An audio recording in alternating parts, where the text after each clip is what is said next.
I don't really know what the question is, but Question is, what is your response for Terence Crawford and him chiming in on saying that Boots, or alluding to the fact that Boots may not be a world-class fighter? well, it's absolutely ridiculous. I mean, Boots is the best welterweight in the world.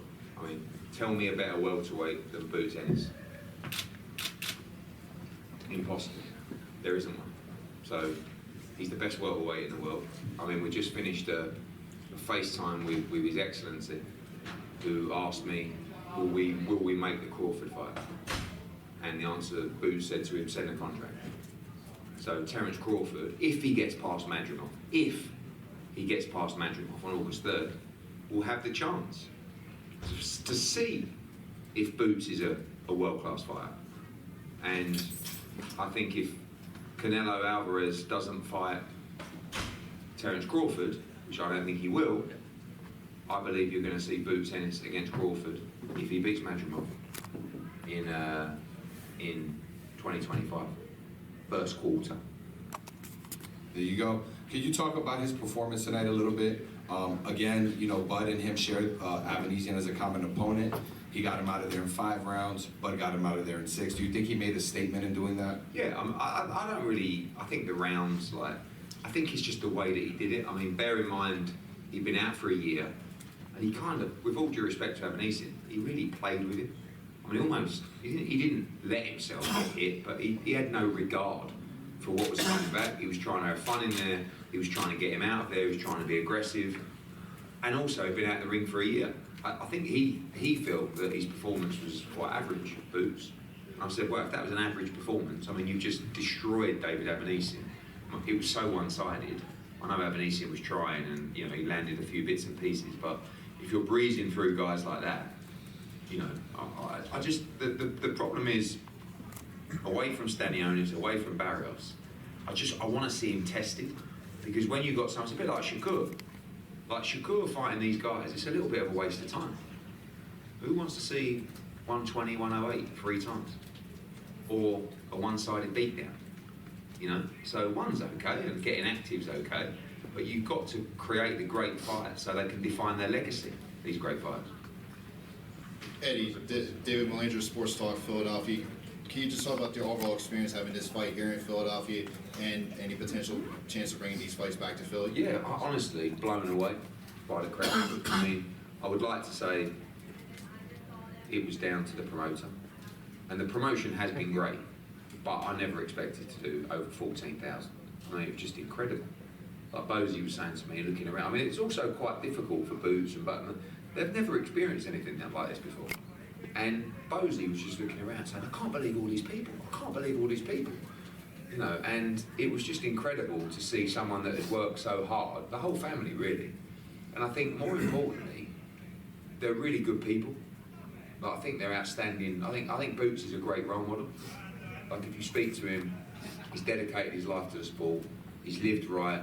You won't see him get caught slipping. You won't see him falling out of a nightclub. You won't see him ballooning in weight and eating shit. You'll just see him dedicated to his craft. And I think the city should be proud of him. Like, I'm still learning these places. We're on the run of incredible crowds with Matchroom shows. But coming here, I don't know what it is. Like, why do American promoters not headline with guys in their hometown? Like, I'm coming over and doing it like it's some kind of like nouveau technique and stuff. Like, fuck me, how stupid are they? Like when we signed Boots, you know, Boots is amazing, but no one knows who he is. You know, he can't sell tickets. I mean, we would have done a huge rating on DAZN tonight. The build-up content, everything across social, the digital numbers has been astronomical for him. And we do 14,000. Like, you could literally name the fighters on one hand who can do 14,000 tickets in America. I don't even think you can get to 5. You know? So, and that was, with all due respect, that was against David Avanesyan. Imagine if you bring a mega fight here. I mean, you'll do the lot. And it was an incredible experience. Eddie over here, Luca Barnett, Maestro Boxing. I actually wanted to ask a very similar question. I was at the last Boots fight. It was at the Boardwalk Hall. Not where Gotti fought, but at the theater of the Boardwalk Hall. You know, it seems almost like you found something a little bit magical here, because you've got the DMV at one end, you've got New York City at the other end, and Philly right in the middle.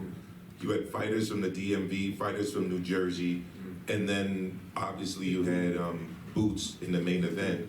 Is this something that could have happened before, do you think, or is it just... It should happen when you've got a great fighter. Yeah. It should have happened 5 years ago, 6 years ago, 7 years ago, and you build it. I mean, like to be in your first big fight and do 14,000, like you should really be doing 2, 3, 5, 6. Then you're in the Lear chorus. Then you go to then you're here. You know what I mean? So, and it's like a gradual growth. And you know, it's like when we did David Haney against Regis Prograis in San Francisco. Everyone was saying, "Oh my God, there has never been boxing in San Francisco for ages, and no one knows who David Haney is." We did 16,000. But there is a thing about also going to towns that haven't had big-time boxing for a while, yet are big sports cities. But again, I'm obviously coming over from another country, and I'm looking in this car park, and there's a 60,000, 70,000 stadium there. 100 yards away, there's a football stadium with another 50, 60,000. Then you've got one of the best arenas in the country, I think, in Wells Fargo, all within like 100 yards of each other. We don't get that in England, you know, and I just, none of it really makes sense. I mean, we're doing, obviously, when we did BAM against Estrada, that was in Phoenix, really. We racked up 9,000 in there. BAM's from San Antonio. You know, Estrada's obviously Mexican, but I think Matias in Puerto Rico, 9,000 in there. Like, we're really getting our teeth into these crowds now. So my follow-up then is this potentially an annual thing here for Boots? And we have Andy Cruz Jr., a new Philly fighter. Yeah. Could he potentially be on one of these shows as well? I think that, you know, what you can't do is keep bringing the same kind of fights to the same, you know, I think, I said to His Excellency tonight, I said, I think you should put him on the Bivol Beterbiev undercard in Riyadh, you know, because you can't just keep coming back all the time. Like, don't get me wrong, if you come back in October, November with Barrios or Stanionis, no problem. But what you can't do is just keep coming back with the same product all the time. Like, that was great, tonight was amazing, that was the homecoming. The next one should be the unification or the mega fight, right? Because you can't just rely on the city to just keep coming out every 3 months, 15,000, it doesn't work like that. So there's a lot to plan, but activity is key. That was his first fight in a year. So he's got to fight in October, November. Hey, Eddie over here, Alex Secchi with Prime Point Media. You have Boots Promotions attached to the show. A lot of his stablemates, Ish, Christian Cardo, Dennis Thompson. How did you think of their performance fighting on an elite card in this arena today? Well, Thompson's 18, right? And it was his debut. I thought he was fantastic. You know, Ishmael was in a very, very tough fight. I knew that would be a very tough fight. I thought Christian Cardo looked great. So that's important, you know, and I think that you need to build young fighters in the city. I think it's an incredible thing that Boots Ennis can build a stable of fighters in the city. And of course there's a lot of other fighters in the city as well. But this goes back to the type of individual that he is. He really cares about those kids, and he cares about the kids in the gym. You know, he was watching, texting, even when he was at home wrestling, asking how they were getting on, and you saw him post across social media, "I'm so proud of you, I'm so proud of you." But we all sit here now, boxing's taken over all of our lives, isn't it, really? I mean, we're all, like, addicts. But for him, boxing is his whole life. And if he can motivate the younger generation of kids from the city, I think it's an incredible thing. And I think if I lived in this city, and, you know, I would want my kids to look up to someone like Boots, because I know how he lives his life, and I know how dedicated he is to his craft. And I think kids need more guidance. I mean, I think all kids should be in a boxing gym, to be honest with you. But, you know, I think you've got someone that, you know, he's not going to be, you know, he's going to be a role model for kids in the city. I think that's important. Yeah, I have a question. You know, this fight started at approximately 11 o'clock, and I grew up in an age where we saw boxing in prime time, whether it was national TV or even if it were pay-per-view. And what you guys have going in Riyadh, in which you can see fights in the afternoon, like on ABC's Wild World of Sports from a bygone era.